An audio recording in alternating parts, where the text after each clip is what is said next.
रूपाची धारण ग मी केलं माझं लेकरण ग मायान ग माया ताई वाडगे माय सुनीता ताई वाडगे माय वंदना बाई वाडगे वाडगे अक्का अशी काय करतीये किती लांबून आली मी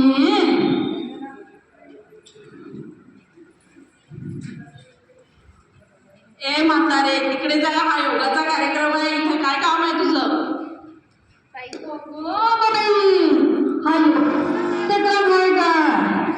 बाई बाई मला असं वाटलं की 2 पैसे दोनाला कोणी वाढन मला पण तू म्हणलं की योगाचा कार्यक्रम हा तर मला एक आठवलं बाई एकदा स्वामीजी जेव्हा शेगावला आलं होतं ना तेव्हा आमचं बुराड इथंच होतं की तेव्हा मला असं वाटलं की तिथून आपल्याला काही 2 अडका पैका मिळेल म्हणून मी त्या गर्दीत गेली होती आता गर्दीत गेली स्वामीजी सांगायला लागलं की व्यायाम केलं की आपण तंदुरुस्त राहतो आपल्याला डॉक्टरजवळ जायचं काम नाही आणि आम्ही तर गावोगाव फिरणारं माणसं आम्हाला कधी भाकर कधी शिळी कधी खराब झालेलं अन्न खायला लागतं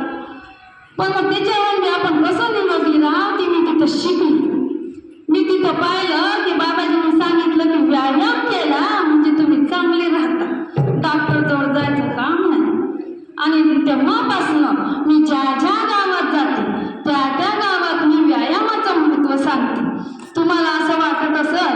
की बाबाजींनी सांगितलं पण मी माझ्या अडाणी शब्दात जे मला असं समजलं त्या काळात ते मी तुम्हाला इथं येऊन सांगते आणि प्रत्येक बाईला सांगते मी कारण माझा धंदाच आहे प्रत्येकाच्या दारोदारी जायचा आणि मी सांगते की बाई तू आता तरुण वयापासून योगा करशील तर शेवटपर्यंत चांगली राहशील तुला सगळ्या कुटुंबाची जबाबदारी तुझ्यावर आहे तू जर बिमार पडली आपण जर घरात बिमार पडलो तर आपल्या घराची काय दशा होतं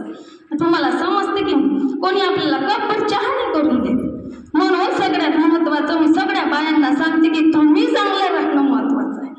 तुम्ही जर चांगल्या सुदृढ राहाल तर पूर्ण कुटुंब तुमचं सुदृढ राहणार आहे म्हणून मी प्रत्येक बाईला सांगते आणि त्याचा प्रचार करते मला त्याच्यापासून काय मिळालं सांगू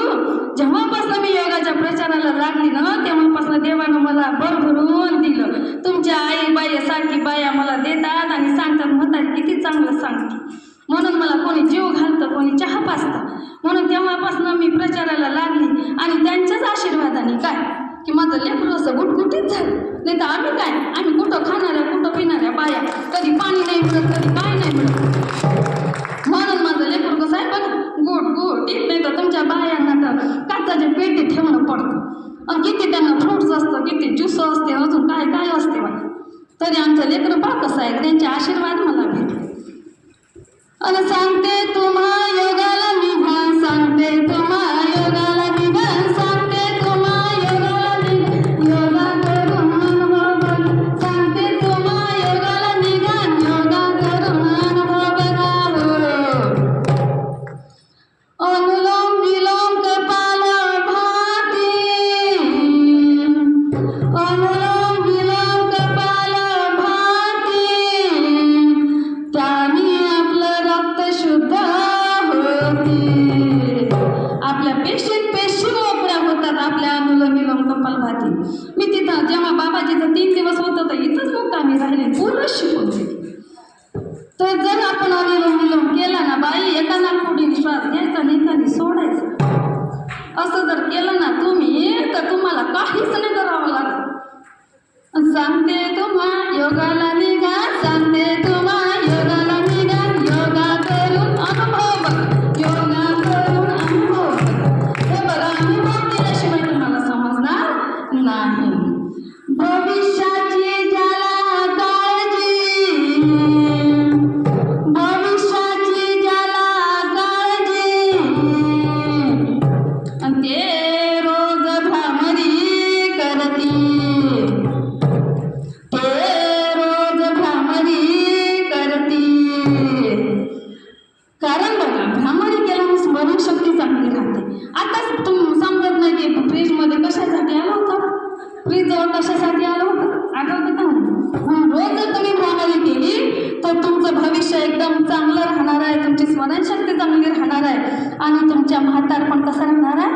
तंदुरुस्त.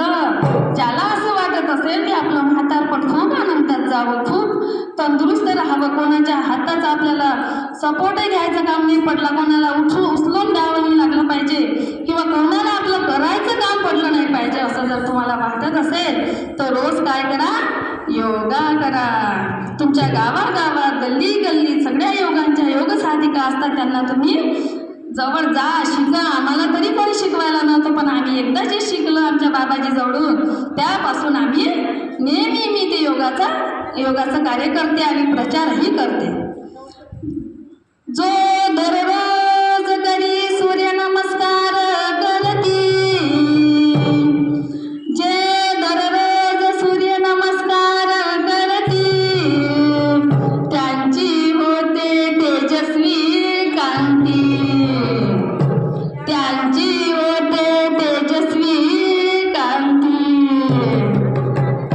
पार्लरमध्ये जायचं कामच नाही तिला, हजार रुपये 500 रुपये द्यायचं कामच नाही.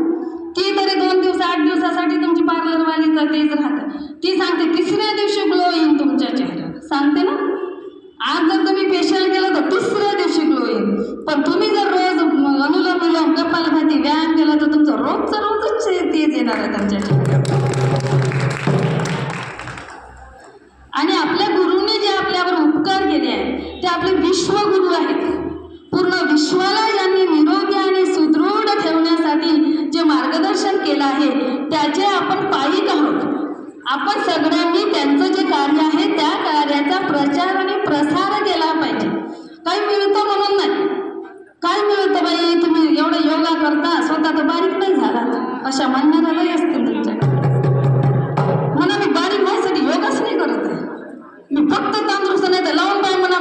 पायाला डोकं लागते की तू लावून दाखव म्हणा, तू बारीक असून तुझं लागते का डोकं. म्हणा मी बारीक व्हायसाठी नाहीच करत आहे, मी तर लवचिक राहायसाठी करते, तंदुरुस्त राहायसाठी करते. मला दवाखान्यात जायचं काम नाही, माझी कधी 10 दिली तुम्ही 2 घंटे मला बसवला म्हणा तरी माझी पाठ दुखत नाही. यासाठी मला योगाला जायचं आणि योगाचं कार्य करायचं आहे. जर आपण कोणाला आरोग्य दिलं तर त्याची परतफेड ही प्रकृती, हा परमेश्वर आपल्याला त्याच रूपाने परतफेड करतो. तुम्ही जर लोकांना आरोग्य दिलं तर आपोआपच तुम्हाला आरोग्य मिळतं. आणि आपल्या स्वामीजींनी जे आपल्यावर एवढे उपकार करून ठेवले आहेत ते पूर्ण विश्वाला वंदनीय असे जे आपले स्वामीजी आहेत, त्या स्वामीजींच्या चरणावर कोटी कोटी वंदन करून आजपासून सगळ्याजणी या प्रचाराला प्रसाराला लागूया आणि आपलं पूर्ण, मी तर म्हणते पूर्ण भारत देश सुदृढ आणि निरोगी करूया. आणि नाही भारत देशापर्यंत पोहोचता आलं तर कमीत कमी आपलं गाव, आपलं कुटुंब, आपला जिल्हा, आपलं तहसील आपण एकदम निरोगी आणि सुदृढ करूया. आणि आपल्या बुलढाण्याच्या बाया कशा असल्या पाहिजे, सुदृढ. कधी पार्लरचं गरज नाही, काही नाही, पण याच्यानंतर खूप सारी उपस्थिती आपली असली पाहिजे. असं प्रत्येकाने ठरवा. लोकांकडे पाहूच नका की लोक काय करतात आहे, मला काय करायचं आहे, मला काय करायचं, एवढं फक्त तुम्ही कार्य करा. म्हणजे या जगाचं आणि या आपल्या गुरूंनी केलेले जे कार्य आहे त्यांचे अथक परिश्रमाचा थोडाफार आपण गुरुदक्षिणाच्या रूपात देऊ शकतो असं मला वाटतं. एकच भारुड आहे याच्यानंतर, जे सुरुवातीला आपण जेव्हा योगाला जातो ना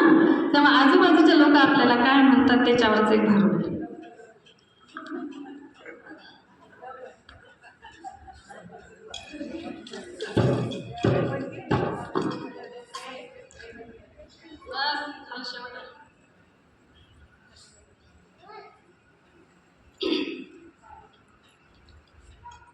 मला तर बाई, मी माझ्या शेजाऱ्यांना म्हटलं योगाला जायचं आहे, चला आता सुरुवात कुठून करायची.